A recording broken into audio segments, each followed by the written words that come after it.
আপনার কিছুমান ভাড়া ঘর আছে, ভাড়া ঘরত আপনি মানুষ রাখক, এও যদি প্রয়োজন হয়েছে রাখক, এওক আমি চাই আছো, এইটো আমার আপত্তি নাই।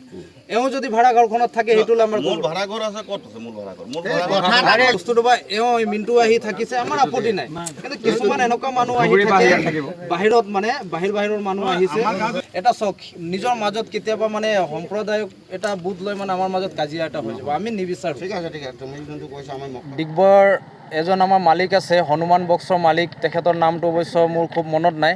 তেখেতে ঘৰ এটা নিৰ্মাণ কৰি আছে, সেই ঘৰ নিৰ্মাণ কৰাত কিছুমান শ্ৰমিক ৰাখিছে, আৰু তাৰে এই শ্ৰমিকসকল আমি সোধ-পোছ কৰাত গম পাইছোঁ ধুবুৰীৰ হয়। আৰু সেই শ্ৰমিকবিলাকে যোৱাকালি ৰাতি 11টা 11:30মান বজাত তাত ছোৱালী লৈ গৈছিলে।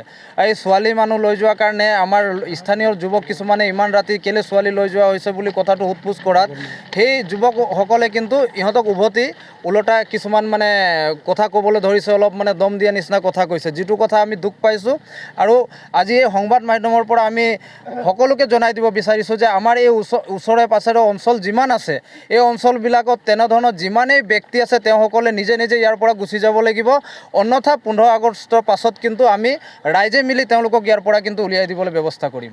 আৰু যিসকল মালিকে তেনেধৰণৰ মানে শ্ৰমিক আনি ইয়াত ঠিকা টোপলি ধৰাই কাম কৰাই আছে, তেওঁলোককো জনাব বিচাৰি আছোঁ যে তেওঁলোকেও অলপ সাৱধান হ'বলৈ হৈছে।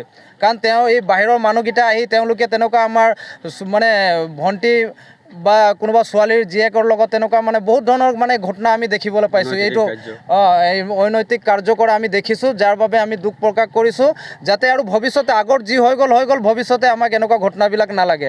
আৰু আজি আমি যি অঞ্চলত আছোঁ, এই যোৱা কেইদিনমান আগতো আমাৰ সংবাদ মাধ্যমৰ জৰিয়তে এই ঠাইডোখৰৰ ওপৰত মানে কিছুমান নিউজ কৰা হৈছিলে।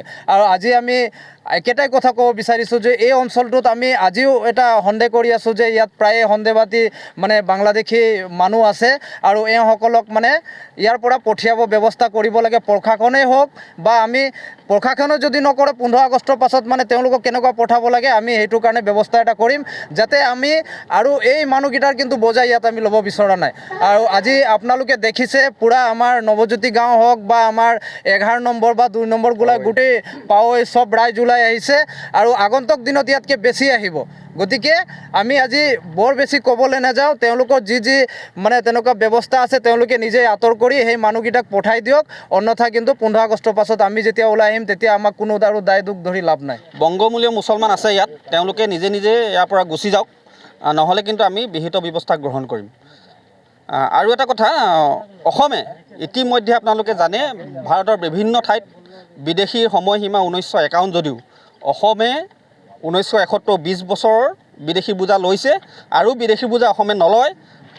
অসমে নলয় সেইটো এটা পিছৰ, কিন্তু আমি নৱজ্যোতি গাঁও বা 11 নম্বৰ আমি এই ঠাইত এজনো বিদেশী বোজা আমি নলওঁ। তো গতিকে সকলো বিদেশী ইয়াৰ পৰা যাব লাগিব, এইটো সকিয়নি। আৰু ইয়াত যিসকল থলুৱা মুছলমান আছে আমি তেওঁলোকক অনুৰোধ জনাইছোঁ, যদি তেওঁলোকে দেখিছে ইয়াত কোনোবা বিদেশী আছে তেওঁলোকে পঠিয়াই দিয়াৰ ব্যৱস্থা কৰক। নিজৰ অঙহী বঙহী চাই থাকিলে কিন্তু পিছত পৰিস্থিতি বিষম হ'লে তাৰ বাবে আমি দায়ী নহয়। লেবাৰবিলাক চেঞ্জ হৈ থাকে। মোৰ কণ্ট্ৰেক্টাৰ আছে বীৰ আখতাৰ হুছেইন, তেখেতৰ কণ্ট্ৰেক্টাৰ আছে আৰু 3 মাহমান হ'ল কণ্ট্ৰেক্ট দিয়া। তো যেতিয়া যিমান লেবাৰ লাগে সি চেঞ্জ কৰি থাকে। মই একচুৱেলি সেইবিলাকত মানে ক'ব নোৱাৰোঁ একো। মই ডিগবৈ। কণ্ট্ৰেক্টাৰ মাকুম, তেখেতে আনি থৈছে।